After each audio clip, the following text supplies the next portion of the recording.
Grüß Gott. Manche Dinge aus der Kindheit bleiben unvergessen. So gab es damals eine Banknote, die man aufgrund ihres hohen Wertes als Kind nur sehr selten sah, aber das Bild darauf blieb mir doch in Erinnerung. Das Bild zeigt einen Jungbrunnen. Die Sage von einem Jungbrunnen oder einer Quelle, die Heilung und Verjüngung verheißt, geht weit zurück in die Vergangenheit. Man hat diese Quelle in früheren Zeiten auch schon gesucht, aber natürlich nie gefunden. Aber wie kam man auf den Gedanken, dass es irgendwo so etwas geben musste? War es nur die Sehnsucht nach der verlorenen Jugend?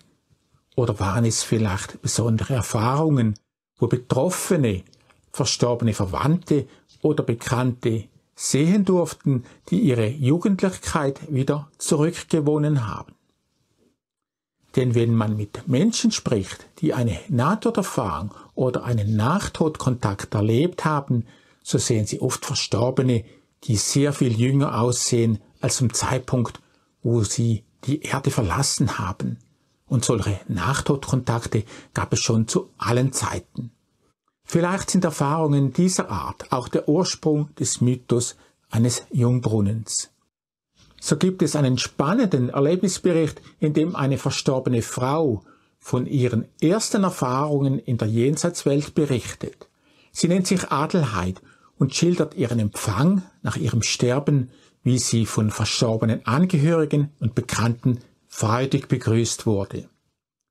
Nach einer gewissen Anpassungszeit wurde ihr an einem schönen Ort eine Aufgabe zugewiesen, wo sie auch kürzlich Verstorbene zu betreuen hatte. Hier durfte sie erleben, wie Mitgeschwister, die hochbetagt verstorben und noch vom Alter gezeichnet waren, langsam ihre Jugendlichkeit wieder zurückgewannen.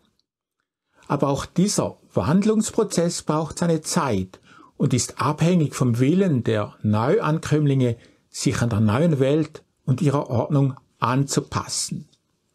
Nach und nach bekommen sie dann ein jugendliches, herrliches Aussehen, das auch bestehen bleibt.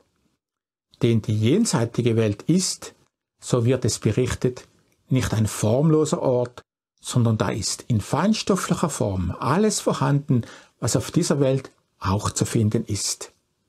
Wie aber können denn Verstorbene aus der jenseitigen Welt berichten? Der Erfahrungsbericht von Adelheid wurde durch das bekannte Schweizer Medium Beatrice Brunner am 2. März 1966 in Tieftrance vermittelt und auf Tonband aufgezeichnet. Wenn Ihnen die Begriffe Medialität und Tieftrance nicht vertraut sind, so finden Sie nähere Erklärungen im Video, das am Ende dieses Beitrags eingeblendet wird. Zudem gibt es auch in der Videobeschreibung einen Link dazu. Der Bericht von Adelheid ist sehr vielfältig und vermittelt uns einen Einblick in das Leben in der Jenseitswelt. Sie übte als Mensch den Beruf einer Krankenpflegerin aus und erwarb sich durch ihre Aufopferung große geistige Verdienste. Sie schildert, wie es ihr in der Jenseitswelt dank eben dieser Verdienste möglich wurde, ihrem verstorbenen Vater beizustehen, der im Erdenleben ein jähzorniger und schwieriger Mensch gewesen war. Mit dem Link in der Videobeschreibung können Sie nun diesen spannenden Erfahrungsbericht anhören.